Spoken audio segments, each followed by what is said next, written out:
तेलाबद्दल म्हणले, petrol diesel, मग काय अडचण आहे? आज माझ्याकडे योगायोगाने एक ट्विट आला होता, खरं खोटं मला माहिती नाही, केंद्र सरकारच उत्तर देऊ शकेल. कोणीतरी एक ट्विट केलं आहे की असं नाही ना की आपल्याला जे सँक्शन्स रशियाने दिले ते 16 मेला संपणार आहेत, म्हणून तर नाही का हे स्टेटमेंट आलेलं. असे अनेक तर्कवितर्क सोशल मीडिया असेल, चॅनल्स असेल, वर्तमानपत्रात येत आहेत.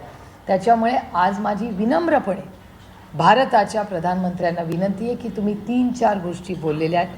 प्रचंड अस्वस्थता लोकांमध्ये त्याच्यामुळे झाली, लोक पॅनिक झाले, कारण का देशाचे प्रधानमंत्री बोलले, त्याच्यामुळे एक भीतीची भावना लोकांमध्ये आलेली आहे.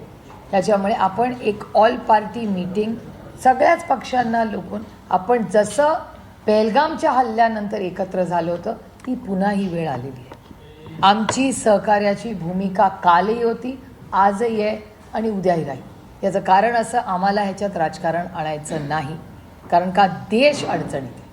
त्याच्यामुळे हा विषय थोडासा कधीतरी राजकारण ठेवून सत्ताधाऱ्यांनी ह्याच्यातून चर्चा करावी आणि मार्ग निघतात. संघर्ष आपण सगळ्यांनी केला आहे. कोविडच्या काळात आपण सगळे एका व्हायरसच्या विरोधात एकवटून लढलो, तर मी आर्थिक परिस्थितीतही लढू, पण त्याच्यासाठी या भारताला सत्य कळलं पाहिजे. प्रत्येक भारतीयाला काय परिस्थिती आहे ही कळली पाहिजे, एवढीच आमची अपेक्षा.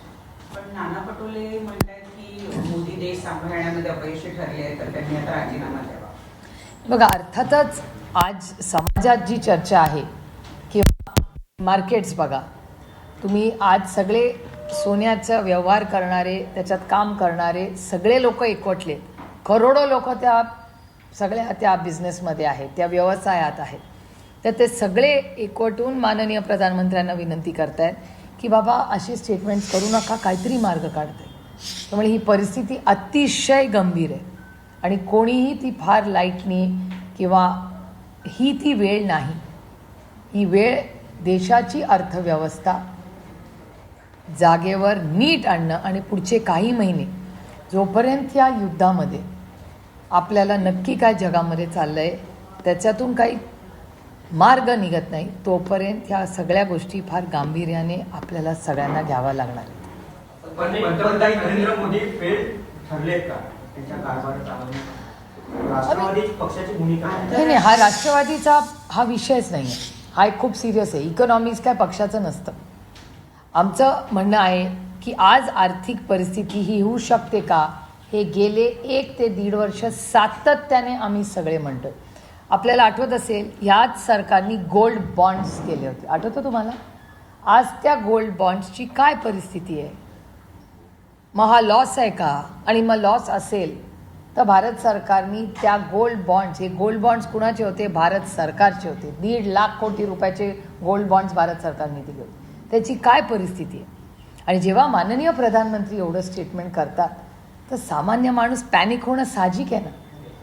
त्यामुळे मला आश्चर्य वाटतंय की एवढे मोठे म्हणजे नेते, जे एवढे मोठे अनुभवी नेते, त्यांनी जेव्हा असं स्टेटमेंट केलं तेव्हा हे प्रचंड अस्वस्थ करणार आहे.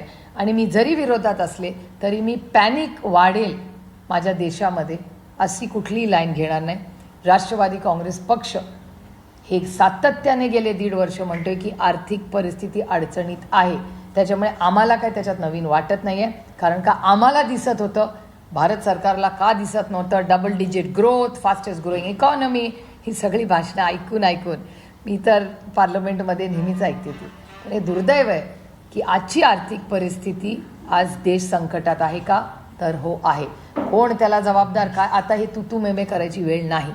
पण राहुलजी, प्रियांकाजी, अखिलेशजी, स्टॅलिनजी, म्हणजे दीदी, सगळेच पक्ष विरोधक म्हणून नाही, पण आम्ही सगळे वारंवार हे म्हणत होतो आणि आज ते झालेलं आहे.